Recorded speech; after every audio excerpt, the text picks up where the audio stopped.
Olá, seja bem-vindo a mais um vídeo aqui no canal. Hoje é dia 6 de maio de 2022 e esse vídeo tem o intuito de tratar de um ponto muito importante, que é uma característica muito ruim do brasileiro. O brasileiro, muito influenciado por ideologias de esquerda, ele tende a pensar que o Estado é aquele responsável por resolver todos os seus problemas. Então o brasileiro, ele joga toda a sua confiança de resolução dos problemas na mão do Estado. E o brasileiro aplaude, o brasileiro gosta, ele gosta que o Estado resolva os seus problemas. O brasileiro, ele não tem deveres, ele tem direitos, e esses direitos são aqueles garantidos pelo Estado. E assim vai.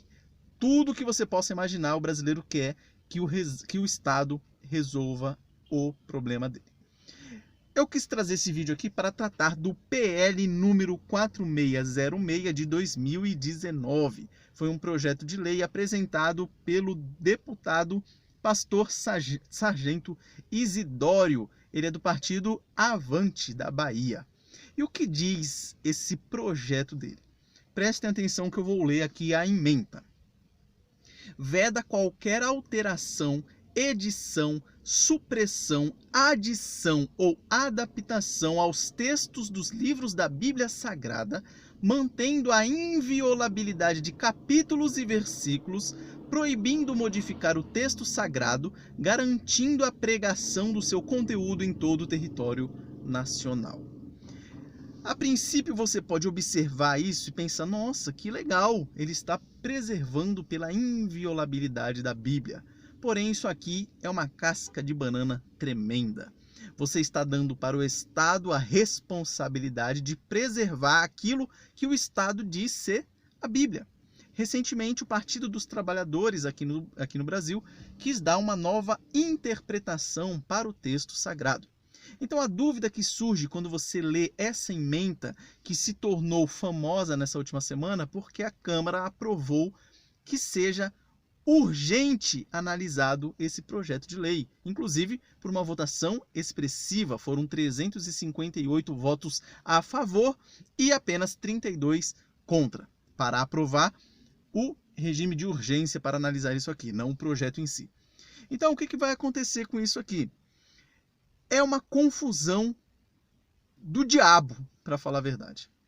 Então, como eu estava falando, o PT recentemente ele falou sobre interpretação da Bíblia, dar uma nova interpretação. Então a questão é, quem é que vai definir o que é a Bíblia, o que são os capítulos e versículos, quem é que vai dar a palavra final? E segundo esse projeto, é o Estado. Então você gostaria, você cristão, que o Estado definisse o que é a Bíblia? Ou ele que definisse a interpretação da Bíblia? Você gostaria disso? Você tem que se lembrar que lá em 1 Timóteo, no capítulo 3, versículo 15, o apóstolo Paulo diz para Timóteo que a igreja, que a casa de Deus, ela é a coluna e o baluarte da verdade. Então, quem tem que defender a inviolabilidade da Bíblia e, consequentemente, a sã doutrina é a igreja. E eu não estou falando da igreja instituição ou denominação. Estou falando da reunião dos crentes, aqueles pecadores salvos pela graça de Deus e que pregam o verdadeiro evangelho. Esses sim que devem preservar pela inviolabilidade da Bíblia. Então vamos dar uma olhadinha de novo aqui na ementa. Veda qualquer alteração, edição, supressão, adição ou adaptação aos textos dos livros da Bíblia Sagrada. Veja o problema. Qual é a Bíblia Sagrada que ele está se referindo aqui? Porque nós, evangélicos, nós protestantes, utilizamos a Bíblia Sagrada, que tem 66 livros, 39 no Antigo Testamento e 27 no Novo Testamento. Porém, a Igreja Católica não usa essa Bíblia. Ela usa uma Bíblia que tem 7 livros a mais, os livros chamados apócrifos. Então, qual é a Bíblia que ele está se referindo aqui que não pode ter alteração? A do evangélico ou a do católico? Então, você percebe o problema começando aí. E aí, depois você tem que se pensar o seguinte, mesmo, vamos lá, nós, evangélicos, temos a nossa Bíblia com 66 livros. Nós temos diversas versões. Nós temos a revista atualizada, a revista corrigida, nós temos a NVI, nova versão internacional, nós temos a nova tradução na linguagem de hoje, e assim vai. Então, quais traduções serão protegidas por essa lei? Qual delas não poderá haver inviolabilidade ou alteração ou supressão? Quais delas? Até se você for pesquisar os fragmentos que tem os textos nas línguas originais, você vai ver que tem variantes textuais. Então, algumas delas têm variações. E aí, qual é que vai ser protegida pelo Estado? Então vamos lá, continua. Os livros da Bíblia não podem ser alterados. Mantendo a inviolabilidade de capítulos e versículos. Olha que coisa complicada. Porque se você for observar no original, não há divisão entre versículos e capítulos. Isso foi posto posteriormente pelos editores para facilitar a localização. Então como que você pode prever uma inviolabilidade disso? Outra coisa complicadíssima. Depois, proibindo modificar o texto sagrado, né, já falei bastante, garantindo a pregação do seu conteúdo em todo o território nacional.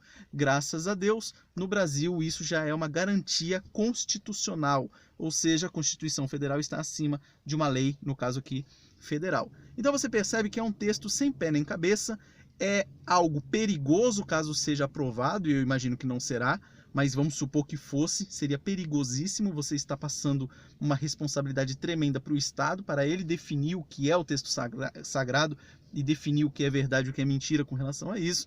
Então você vê que um deputado sendo pago com o seu dinheiro está lá perdendo tempo fazendo bobagens como essa aqui.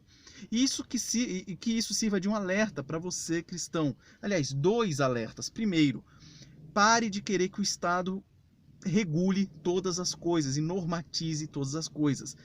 Vote em candidatos que efetivamente tornam o Estado menor e não maior. Quanto mais o Estado intervém na vida das pessoas, pior é. Então esse é o primeiro ponto. O segundo ponto é que não é porque um candidato se apresenta como pastor ou bispo ou sei lá o quê, que ele realmente sabe o que está fazendo. E sabe a separação de religião para a diferença de Estado. Tem muita gente que mistura as coisas, e é o que esse pastor Sargento Isidoro está fazendo, colocando o Estado para se meter onde não é para se meter. Então fique atento, ano de eleição, não vamos procurar candidatos que tenham atitudes parecidas com essa aí. Beleza? Então, qualquer dúvida, mande aí nos comentários. Um forte abraço, que Deus abençoe a sua vida e até a próxima.